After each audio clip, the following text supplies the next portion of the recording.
Welcome back, mere mortalites, to another edition of Mere Mortals in Motion. Today, I want to talk about a very interesting topic around listening to your body, knowing when to push and knowing when to pull back. Specifically, of course, I'm talking about body. This is fitness, this is training, this is going to the gym, running, swimming, skiing, snowboarding, whatever it is domain that you participate in. For me, personally, Mere Mortalites, it's running, it's Olympic lifting, some Olympic lifting, I'd say, gym, just general, bodybuilding style lifting, and maybe a little bit of sports thrown in here and there, but not too much. So I guess those are the specific things. And the reason I want to talk about this one is listening to your body. The last 5 nights prior to last night was absolutely horrendous from a sleeping perspective. Again, if you're a parent, you probably know exactly why, whether it's a 4 month sleep regression, 8 month sleep regression, 2-year-old sleep regression, which we're in currently. Although thankfully last night was a little bit better, and so I'm able to create this with maybe better articulation than I would have the last previous days. But towards the tail end of that, specifically yesterday, I'd come off another 3 and a bit sort of hours of sleep. Again, I was wrecked. I was tired. The previous couple of days before that, my training had been lackluster or non-existent, understandable. And I guess is the aspect around listening to your body. And there's two aspects of it. One, the pullback aspect of it was those days where I was just barely sleeping those first 3 or 4 days. I was either choosing to prioritize existing and my work efforts and family efforts as opposed to exerting that extra energy in the fitness and training that I was doing.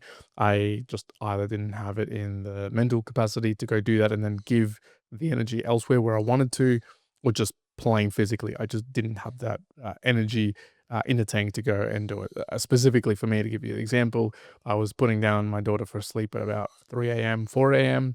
And realistically, for me to get much of my training in, it's usually between 5 a.m. to 6 a.m. or 6:30 a.m., around that time frame. And so there wouldn't have been enough sleep to go and get that training in because I wasn't finding that time then. It was rare to go and find it during the day or in the evenings. Completely off for me. I'm both not a late night individual, but also just with the amount of things I've got going on plus family things, it just doesn't work out very well. So I had to listen to the body and go, you know what? That's where I've got to pull back. I can't try to take away other things which are similar importance or maybe more. I need to pull back. Again, I'm not a professional sports person. I'm not optimizing specifically for a lift or a particular look to my body. I value that, I guess, from a health perspective. And I guess that's where you got to, when you're pulling back and listening to your body, you also need to realize, you're pulling back because if you were to go down that particular path and exert the effort where you needed to, it's is it going to negatively affect you in another manner that's going to, maybe not immediately because you get the benefit of doing the thing, let's just say the run or the lifting, but then 3 days, 5 days later, you go, damn, yeah, but I didn't get to sign off this document, or I didn't finish off this particular thing, or I missed out on my daughter's soccer game, something to that effect. And honestly, I'm telling you right now, unless you are heavily, heavily optimizing or specific around a sports person or something in fitness, you're going to regret the other thing. Likely more. Maybe work efforts. You can make a bit of a call as to which one's more important. But honestly, if I was to forward across 20, 25 years, it's going to be more important that I was there for my daughter or with the family or, insert whatever else that I've got going on, as opposed to, oh yeah, I got another lifting session in. That's just what it is. So listening to your body is both on the physical side for sure, of when to pull back. For me, lack of sleep, that's a clear example. Under eating, lots of stress. These are some of the things that could be going on in your life. Just watch for it. You got to know when to pull back. And then mentally as well. Are you not, is doing that going to absolutely waste you energy wise and your ability to handle whatever's coming on because you're just having to put in that much effort to make your way to the gym or put your shoes on and go for a run. Look, I generally would have the push towards like, yep, do it no matter what. But there are probably the 5-10% of the times, which is sort of what was happening over the last few days, where I was like, nah, need to pull back, need to pull back. But then the other side, and maybe some of the mere modern lights will agree with this, disagree with it, perhaps, but this is the yesterday. Again, it was another day of very, very little sleep. And it was actually the day we were doing the podcast with Kyron. Um, And for whatever reason, so I'd cancelled on earlier catch ups with friends, which included a run. I'd cancelled on going to the gym with someone else middle of the day. I really was just like, I'm just going to do the podcast. That's all I'm going to do. I don't have the bandwidth for anything from more of a energy, mental perspective, body perspective, however you want to call it. I was just like out of gas. I woke up in the morning and just I I don't know what it was, but the body told me, you know what, you can probably just push a small run. There was a gap of time where I had a bit of a chance to go for a run. I was supposed to do a really long run, but I went, "Yeah, I'm just gonna. This is whatever is allowing me to go and do this particular run. I'm gonna go do it."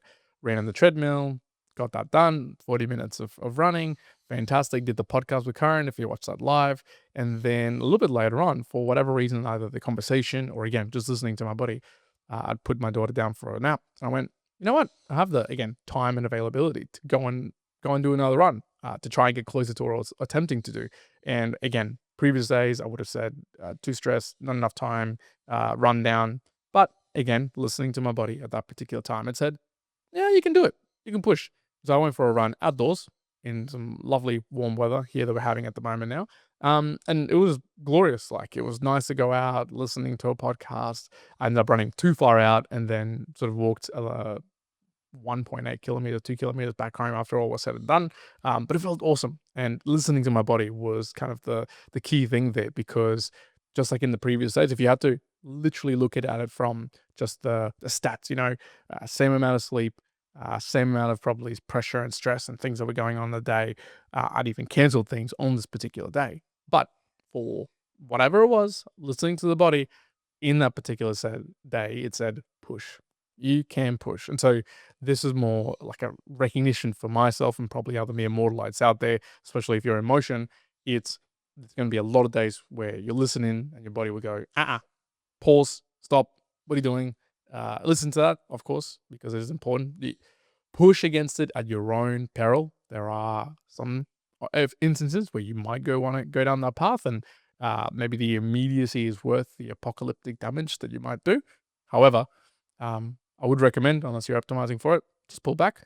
Pull back where is needed, where your body's telling you, and then when you do that, listen in because there will be that 10-20% of the time where you'll still feel quite crap. On paper, you shouldn't be doing anything, and your body will tell you, "Ooh, you can push here. You can push here." And sometimes those are the most delicious workouts or training bouts that you will actually find even better than when you're actually red hot, completely rested, ready to go, because it's in those moments where you listen to your body, you're still run down, but you go, "Ooh, but I still eked out that particular workout or thing that I wanted to do." And man, yeah, absolutely delicious. So listen to your body, the immortalites. Be very aware of what your mind and your body is telling you, because as much as I enjoy my training and you probably enjoy your training in whatever domain it is, you also have to take care of yourself so you can keep on pushing for an extended period of time. Immortalites, I'll leave it there. I hope you're well wherever you're in the world. Wow.